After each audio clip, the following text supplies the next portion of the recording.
नमस्कार मंडळी, स्वागत आहे तुमचं माझ्या एका नवीन व्हिडिओमध्ये। तर पाहू शकताय मटारपासून एकदम कुरकुरीत आणि चमचमीत रेसिपी तयार आहे। मुलांपासून मोठ्यांपर्यंत ही रेसिपी सगळ्यांना आवडणार आहे।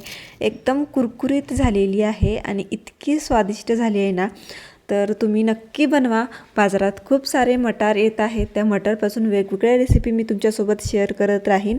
तर नक्की ही रेसिपी ट्राय करा। अगदीच घरी जे साहित्य अवेलेबल आहे ना त्याच्यामध्ये होणारी आणि एकदम झटपट होणारी आहे आणि खायला म्हणशाल तर एकदम कुरकुरीत लागते, मुलांना आवडणारी आहे। एकदम स्नॅक्स तुम्ही मुलांना टिफिनला देतो म्हटला तर झटपट होते। चला तर मग रेसिपीला स्टार्ट करूया।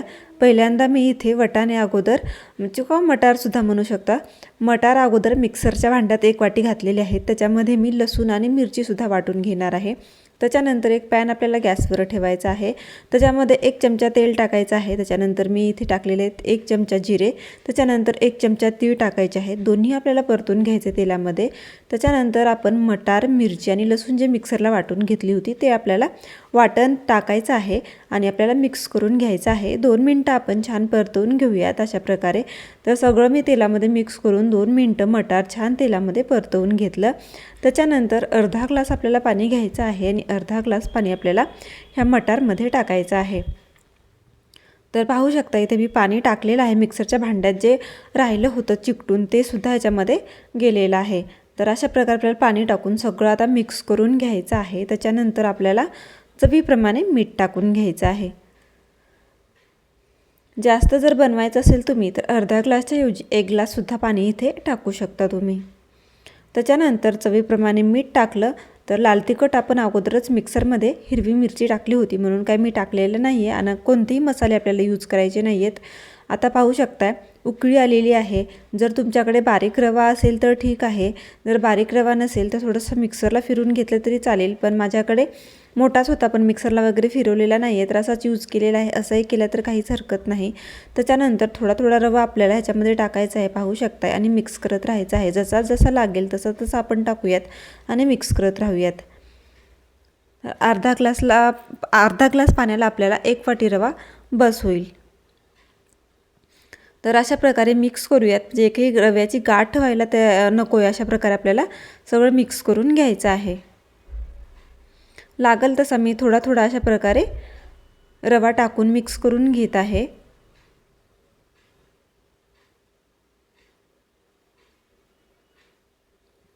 आणि छान असं मिक्स करून घेतलेलं आहे। त्याच्यानंतर आपल्याला 2 मिनिटं झाकण ठेवायचं आहे म्हणजे रवा छान फुलेल आणि गॅसची फ्लेम स्लो करून ठेवायची आहे। पाहू शकताय रवा छान फुललेला आहे आणि आपलं छान असं एक गोळा असा तयार झालेला आहे। जास्तही आपल्याला रवा टाकून हे करायचं नाही आहे, नॉर्मल अशा प्रकारे आपल्याला हे करून घ्यायचं आहे। त्याच्यानंतर थंड होण्यासाठी एका प्लेटमध्ये आपल्याला हे काढून घ्यायचं आहे। त्याच्यानंतर इथे मी एक बटाटा उकडून घेतला होता, तो बटाटा आपल्याला टाकायचा आहे। जर नाही बटाटा टाकला तर तुम्ही इथे पनीरसुद्धा टाकू शकता, चीज टाकू शकता, तुम्हाला आवडेल ते टाकू शकता। अशा प्रकारे मी बटाटा खिसून टाकलेला आहे। त्याच्यानंतर आपल्याला मिक्स करायचं आहे। खूपच गरम होतं, हाताला पोळत होतं म्हणून मी काय केलेलं आहे, वाटी घेतलेली आहे। वाटीने आपल्याला अशा प्रकारे बटाटा आतमध्ये मिक्स करून घ्यायचा आहे रव्यामध्ये। तर अशा प्रकारे मी छान असं बटाटा मिक्स करून घेतलेला आहे। थोडा वेळ वाटीने अशा प्रकारे प्रेस करून मिक्स करण्याचा प्रयत्न केलेला आहे। त्याच्यानंतर थोडंसं थंड झाल्यानंतर हाताने एक छान असा गोळा तयार करून घ्यायचा आपल्याला। हे गरम असतानाच होतं, जास्त थंड होऊ देऊ नका, नाही तर मग रवाना मिक्स होणार नाही, एकदम सुटसुटीत होऊन जातो। जोपर्यंत गरम आहे तोपर्यंत पटकन असं मळून येईल आणि एक छान असा गोळा तयार होईल, म्हणून पटकन मी थंड होण्याच्या अगोदर अशा प्रकारे गोळा तयार करून घेतलेला आहे।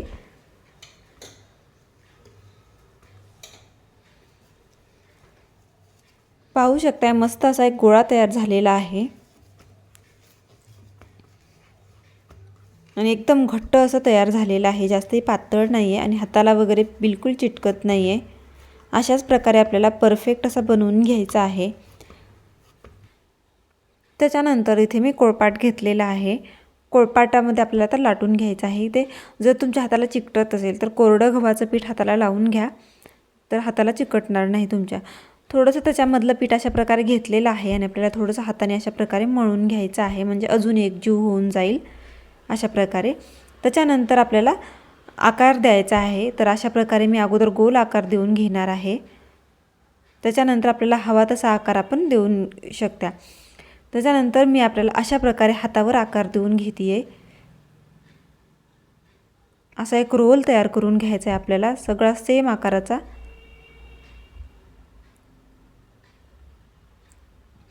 पाहू शकता मी अशा प्रकारे सेम आकाराचा रोल करून घेतलेला आहे. त्याच्यानंतर आपल्याला आता शेप द्यायचा आहे. मी अशा प्रकारे हे करते आहे, म्हणजे त्याला छान असा शेप तयार होईल. त्याच्यानंतर आपल्याला हाताने अशा प्रकारे त्रिकोण आकाराचा शेप द्यायचा आहे. तुम्ही जर तुम्हाला असा जे शेप नाही द्यायचा आहे, तुम्ही याच्या बॉल्स बनवून घेतले तरी काहीच हरकत नाही. बॉल्स पण परफेक्ट छान होतात, एकदम कुरकुरीत होतात. जर तुम्हाला असं नाही करायचं असेल तर मी अशा प्रकारे एक छान शेप देण्याचा प्रयत्न केलेला आहे. एकदम त्रिकोणी असा पाहू शकताय. त्याच्यानंतर आपल्याला हव्या तशा साईजमध्ये आपण कट करून घेऊयात. तर मी पातळ पातळ लेयर्स अशा प्रकारे त्रिकोणी कट करते आहे.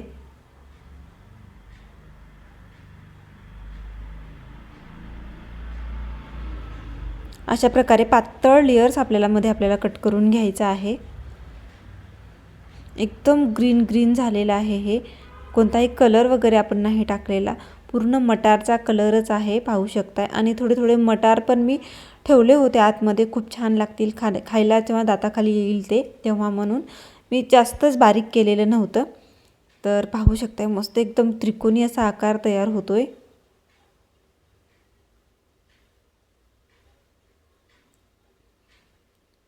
मला तर ही रेसिपी खूप आवडली. एकदम कमी वेळामध्ये होणारी आणि खायला म्हणाल तर इतकी टेस्टी, इतकी कुरकुरीत लागते ना.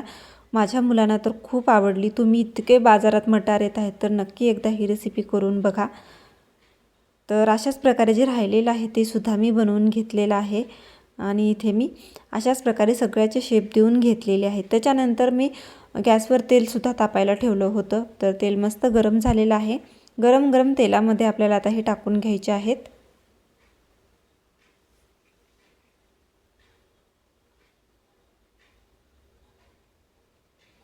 पाहू शकता जेवढे मावतील ना तेवढे टाका. आणि गॅसची फ्लेमला हाय करा, जास्तच लो करू नका, नाहीतर मग हे वितळून जातील तेलामध्ये. म्हणून आपल्याला गॅसची फ्लेम ना हाय ठेवायची आहे जेव्हा आपण टाकू.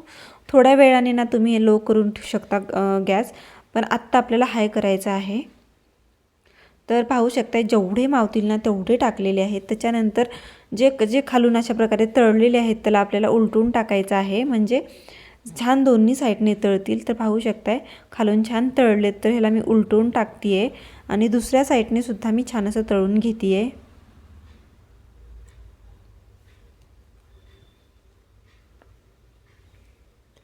तर सगळे ते तळलेले आहेत पाहू शकता. एकदम मस्त असा कलर आलेला आहे आणि शेप जशाच तसा आहे. तर आता बाहेर काढून घ्यायचं, पूर्ण तेल आपल्याला काढून घ्यायचं, बिलकुल तेलकट वगैरे होणार नाहीत, एकदम कुरकुरीत होतात. तर पाहू शकताय खूप मस्त असा कलर एकदम कुरकुरीत आलेला आहे. आता बाहेर काढून घेते आहे मी. आणि जे राहिलेले आहेत ते सुद्धा मी तेलात टाकून घेतलेले आहेत. ते सुद्धा आपल्याला असाच कलर येईपर्यंत कुरकुरीत असं तळून घ्यायचे आहेत.